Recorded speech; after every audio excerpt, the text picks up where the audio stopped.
Good morning welcome back to our channel. आशा करब তোমরা প্রত্যেকে ভালো আছো, আমিও ভালো আছি।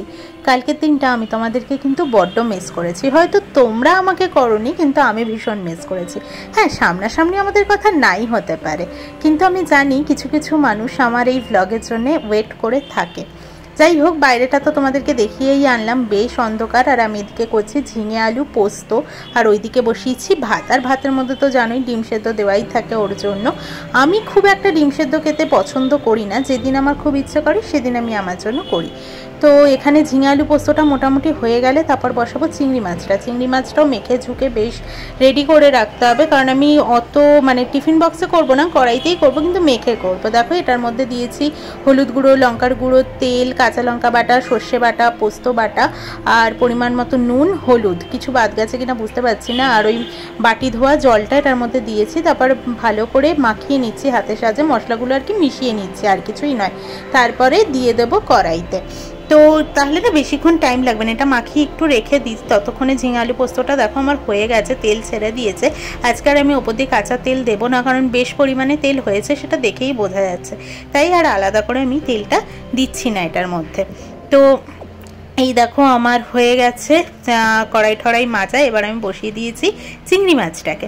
চিংড়ি মাছটা এভাবে হতে বেশিক্ষণ লাগে না, প্রায় হয়েই এসেছে। এটার মধ্যেও আজকে আমি কাঁচা তেল দেবো না, কারণ ভালোই তেল হয়েছে, দেখাই যাচ্ছে। আমার সমস্তটা কমপ্লিট হয়ে গেছে, ওকে টিফিন গুছিয়ে দেওয়া হয়ে গেছে। এখন আকাশের পরিস্থিতি এইরকম, আর ও বেরোতে বেরোতে বেশ সুন্দর আলোও ফুটে যায়। এখনই দেখো আকাশটা প্রায় কমলাটে কমলাটে ভাব হয়েই এসেছে। আমি কিছু না হলেও তোমাদেরকে আকাশ আজকে বহুবার দেখাবো মনে হচ্ছে, আজকে আমি ঠিকই করেছি দেখাবো। আর ফুলটা দেখো কি সুন্দর হয়ে ফুটে রয়েছে, আর না দুটো তিনটে কুড়িও এসেছে। এই দেখো ভীষণ ভালো লাগছে আমার। গাছটা এত ছোট ছিল, টবটাতে দেওয়ার পর, বড় টবে দেওয়ার পর বেশ ভালো গ্রো করলো। আর এই বেলি ফুলের এটাই লাস্ট কুড়ি এসে রয়েছে। আপাতত তো গাছে আমি আর কুড়ি দেখছি না। তো চলো ওকে নিচে ছেড়ে দিয়ে আসি। ছেড়ে দিয়ে এসে আমার টুকটাক কিছু কাজ রয়েছে, ওগুলো করতে হবে। আসলে কি বলতো, আমি না সবটা সামলে উঠছি ঠিক কথাই, কিন্তু এত ভোরবেলা উঠছি তো, তাই জন্য না নিজে কেমন হাঁপিয়ে যাচ্ছি মাঝে মধ্যে। এটা হচ্ছে আমার স্নানের টাইম, এখন বাজে 11টা। দেখো আমি জামা কাপড় কেচে দিয়েছি। আর এখন আবার ওয়েদারটা দেখো কি রোদ উঠেছে। এই রোদটা না, আমি যার জন্য ছাদে যাচ্ছি না মেলতে। এই জামা কাপড়গুলো ছাদে দিয়ে আসলে হয়তো 1-1.5 ঘন্টায় শুকিয়েও যেত, কিন্তু আমার ছাদে যেতে ইচ্ছে করছে না। আর এত রোদ পেলে জামা কাপড়গুলো যাবে জ্বলে। এখন তো ব্যালকানির দরজা দিলাম। এখন বিকেল 5টা বাজে, 5টা নয় ঠিক 4:45 বাজে। এখন বেরোচ্ছি মাংস আনতে, বরের হুকুম। উনি অফিস থেকেই ফোন করে আমাকে বললেন যে একটু মাংস করবে আজকে রাতে।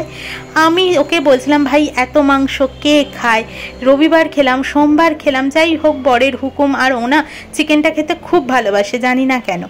আর আমি দেখো ধনেপাতাগুলোকে কিভাবে রাখি, মাংসটা এনে আমি রেখে দিয়ে ধনেপাতাগুলোকে আগে গুছিয়ে নিচ্ছি। ধনেপাতাটাও মাংসটা কিনতে গিয়ে নিয়ে এলাম অনুপ ভাইয়ার দোকান থেকে। আমি বেছে নিয়েছি ধনেপাতাগুলোকে, গোড়াগুলোকেও ফেলে দিয়ে তারপর টিস্যু পেপারে এভাবে মুড়িয়ে রাখি। মাঝে কেটে কুটেও না রাখতাম, তারপরেও দেখি যে কন্টেনার থেকে জল ছেড়ে ছেড়ে ধনেপাতাটা নষ্ট হয়ে যায়। এইবার দেখছি এরকম টিস্যুতে মুড়িয়ে নিয়ে টিফিন বক্সে রেখে দিলে দেখছি কিছু হচ্ছে না, ভালো থাকছে, একদম জলও ছাড়ছে না। তো ভীষণ ভালো থাকছে, তোমরা ট্রাই করে দেখতে পারো। একটা ধনেপাতাও কিন্তু নষ্ট হয় না। এ দেখো তোমাদেরকে আবার দেখালাম। তো এবার তো এই বাসনপত্রগুলো গোছাতে হবে। এগুলো সেই সকাল থেকে আমার দুপুরে খাওয়া দাওয়া হয়েছে, সেসব বাসনপত্র এখানে রয়ে গেছে। তো এগুলো গোছাবার, ওই দেখো মাংসটাকে এনে ওই কোনাটায় রাখা রয়েছে, এখনো ধুইনি। এই জায়গাটাকে গুছিয়ে নিই বাসনপত্রগুলো, তারপরে আমি মাংসটাকে ধোবো। মোটামুটি গুছিয়ে নিয়েছি। এবার একটু মোছামুছির বাতিক রয়েছে আমার, তোমরা জানার মুছতে হতোই। দেখো ওখানটাতে জল পড়ে থাকে, কারণ ওই বাসনগুলো যেহেতু উপর করা থাকে তাই জন্য। তো আর বাটিটাও রেখেছি, যে বাসনগুলো আমার মোটামুটি লাগবে রাতের মধ্যে সেগুলো আমি রেখেই দিয়েছি, আর ঢোকাইনি। আর মুসুর ডালটা আমি দুপুরবেলা যখন এসেছিলাম রান্নাঘরে খাবারটা নেওয়ার জন্য, তখন মুসুর ডাল ভিজিয়ে রেখেছিলাম। কালকে মুসুর ডালের একটু বড়া করবো। মটর ডাল বা ছোলার ডাল দিয়েও হয়, কিন্তু কোনোটাই আমার ঘরে নেই এখন, আমিও আর আনিনি। তো পরে যখন লাগবে তখন এনে নেব আমি।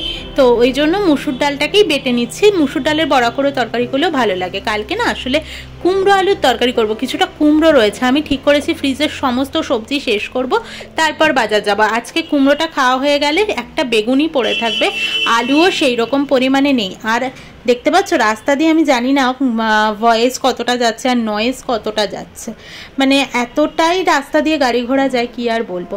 তো যাই হোক, এই জন্য আমি খুব একটা ভয়েস ওভারে ব্লগ বানাই না, কিন্তু ভয়েস ওভারে ব্লগ বানালে দেখেছি তোমাদেরও বেশি ভালো লাগে। তোমরা অনেকে আমাকে বলো দেবলিনা ভয়েস ওভার দিয়ে ব্লগ বানিও, তো এই কারণের জন্যই বানাই না, এত নয়েজ আসে না, রাস্তার পাশেই বাড়ি একদম, তাই জন্যে।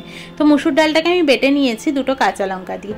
তো তারপর কাঁচা লঙ্কা দিয়েছিলাম, সেটা বোধহয় তোমাদেরকে দেখাইনি। যাই হোক, তো তারপর মাংসটাকে এবার ধোবো, আর মাংসটাকে ধুয়ে যেটুকু আমার লাগবে সেটুকু আমি একেবারে প্রেশার কুকারেই রাখবো, কারণ আমি প্রেশার কুকারেই মাংসটাকে করবো, ওই হালকা স্টু মতো, মানে ঝোল ঝোল মতো, যেটা আমি করে থাকি আর কি। আর মাংসটা ধোয়া হয়ে গেছে, বাদ বাকি মাংসটা আমি ফ্রিজে ঢুকেও দিয়েছি। আর আজকে রাতে যেগুলো লাগবে সেগুলো প্লাস্টিকটা করে আমি একেবারে ফ্রিজ থেকে নিয়ে এলাম। আলু, কুমড়ো, পেঁয়াজ, টমেটো, আদা, রসুন, এইগুলোই বোধহয় এনেছি। আর ও হ্যাঁ, আর একটু পেঁপে ছিল, ওই 2 পিস মতো হবে, 2 পিসকে আমি 4 পিস করেছি একটু, তো ওই রকম হবে আর কি। একদম এক ফালি, মানে একটুখানি পড়েছিল, বেশি ছিল না। তো একটা আলু দিলাম আর পেঁপে দিলাম মাংসে। এই যে পেঁয়াজ, আদা, রসুন, টমেটো সবটাকে কেটে কুটে নিয়ে আমি মিক্সিতে ভালো করে বেটে নিচ্ছি। বাবা এত সিরিয়াস মুখ আমার, আসলে আমি না মিক্সিতে মশলা করতে ভীষণ ভয় পাই, আর টমেটো ফমেটো দিলে যদি ছিটকে আসে, তাই জন্য ভয়ে মুখটা ওরকম করে রাখি। দেখো বাটা হয়ে গেছে। তো চলো এবার করে নেব মাংসটাকে। তার আগে মিক্সিটাকে ঠিক জায়গায় রেখে নিই আর কি। তো মানে কাজের মানে সাথে সাথে কাজটা করে দিলে না আর বেশি উলঝাল দেখতে লাগে না, মানে রান্নাঘরটাও পরিষ্কার পরিষ্কার লাগে, আর আমারও হাতে বেঁধে পড়ে যাবে এরকম কোনো ভয় থাকে না। মাংসটা তো নিয়ে নিয়েছি, এর মধ্যে আলু আর পেঁপেটাও দিয়েছি। এবার দিলাম সর্ষের তেল, পরিমাণ মতো দেব নুন, পরিমাণ মতো হলুদ, আর যেটা বাটলাম যে মশলাটা, সেই মশলাটা পেঁয়াজ, আদা, রসুন, কাঁচা লঙ্কা আর টমেটো এই দিয়েছি। টক দই আমি দেবো না, তোমরা ইচ্ছে করলে ওইগুলোকে কুচি কুচি করেও নিতে পারো। আদা রসুনটা তো বাটাই ইউজ করতে হবে, তোমরা চাইলে গ্রেট করেও দিতে পারো, তবে এই বেটে করলে বেশি টেস্ট হবে। আসলে আমিও দেখেছি এই রাতেরটা কুচি কুচি করেই করে রাখি, কিন্তু বাটাটা আমার লাগবেও, পরের দিনও লাগবে, তার জন্য একেবারে বেশি করেই বেটে নিলাম, পরের দিনেরটা ফ্রিজে রেখে দেবো।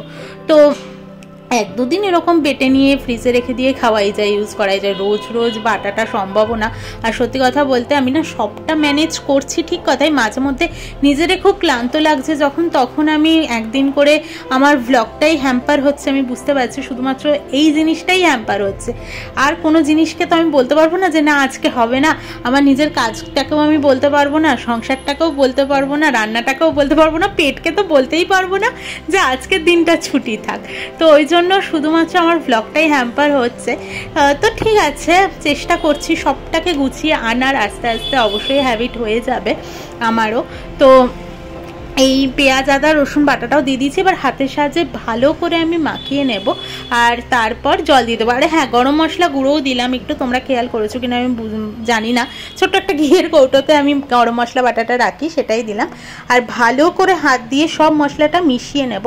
খুব ভালো করে মাখতে আমি বেশিক্ষণ ধরে পারবো না, যত ভালো করে মাখা যায় হয়তো টেস্ট ভালো হয়, কিন্তু আমি বেশিক্ষণ মাখতে পারবো না, কারণ কাঁচা লঙ্কা বাটা রয়েছে প্লাস লঙ্কার গুঁড়ো রয়েছে, হাত পুরো না জ্বলবে তাহলে, তো ওই জন্য বেশিক্ষণ ধরে মাখামাখি করতে পারবো না। দেখো খুব অল্প টাইমে নেড়ে নুড়ে মিশিয়ে দিয়েছি আর কি। তো এবার জলটা পরিমাণ মতো দিয়ে দেবো, খুব বেশি জল দিলে কিন্তু বেশি পাতলা পাতলা একটা টেলটেলে ঝোল মার্কা হয়ে যাবে, তো বুঝে দেবে যে কতটুকু ঝোল লাগতে পারে, বা সেই অনুযায়ী জল দেবে এই আর কি। তো এবার আমি এটাকে বসিয়ে দেবো, 2-3টে হুইসেল পড়লে মোটামুটি হয়ে যাবে, 4টেও দিতে পারো, কারণ আমি তো আবার এখন বন্ধ করে রেখে দেবো, রাত্রে খাওয়ার সময় আবার গরম করে নেব, তো ওই জন্য সেই বুঝে আমি আপাতত এখন 3টে দিয়েছি, রাত্রিবেলা আর একটা দিলে গরম হয়ে যাবে, 4টে মোটামুটি হয়ে যাবে। এবার দেখো প্রেশার কুকার বুঝে, মাংসের পিস বুঝে, আলুর পিস বুঝে, পেঁপের পিস বুঝে অবশ্যই হুইসেল দিতে লাগে। আমি 3টে বা 2টো দিতে বলছি, মানে যে 3টে বা 2টো দিলেই সেদ্ধ হয়ে যাবে এমনটা নয়, সেদ্ধ আর প্রেশার কুকারে অনেক প্রেশার কুকারে সিটি বেশি লাগে, অনেক প্রেশার কুকারে ঠিকঠাক সিটি লাগে এই আর কি। তো দেখো আমি এখানে এসেছি এবার কুমড়োটা কাটতে, ওটা বসিয়ে দিয়ে তারপর কুমড়ো আলুটাকে কেটে নেব, আর তারপর তো মোটামুটি রান্নাঘরটাকে পরিষ্কার করেই নিয়েছি দেখতেই পাচ্ছ। আর এখানে হুইসেল পড়লো লাস্ট, আমি গ্যাস বন্ধ করে দিলাম। এই দেখো আলু কুমড়ো কাটা হয়ে গেছে, আর আমার রান্নাঘর থেকে বুঝতেই পারছো আমি পরিষ্কার করেও নিয়েছি। আর বাইরে একটা মেঘ কেমন একটা গুমোট ওয়েদার করে রেখেছে, এত গরম লাগছে না, আমি রীতিমতো 1 ঘন্টা থাকার পর না রীতিমতো হাঁপিয়ে গেছে। এখন বাজে 6টা পাক্কা, তো আমি না মানে কেমন একটা লাগছিল, শরীরটা এত গরম লাগছে, হাঁপাচ্ছি। ব্যাঙ্গালোরে কোনো বছর আমি এরকম দেখি না, কেন এরকম হচ্ছে জানি না। জামা কাপড়ে শুকিয়ে গেছে, এবার ঘরে নিয়ে যেতে হবে। দেখো অবস্থা, কত বেলায় কাচলাম, জামা কাপড় শুকিয়ে গেছে। মানে বুঝতেই পারছো কী ধরনের একটা গরম পড়েছে। দেখো আমি হাত দিয়ে ঘাম মুছছি রীতিমতো, মানে ব্যাঙ্গালোরে এইরকম দেখাই যায় না। তো চলো আজকের মতো টাটা, কালকে আবারও আসছি একটা নতুন ব্লগের সাথে। আশা করি তোমাদের ভালো লাগবে ব্লগটা। যদি ভালো লেগে থাকে প্লিজ পাশে থেকো। আর প্রচলিত ওয়ার্ডটা আজ আর হলো না, আবারও হবে কাল। টাটা।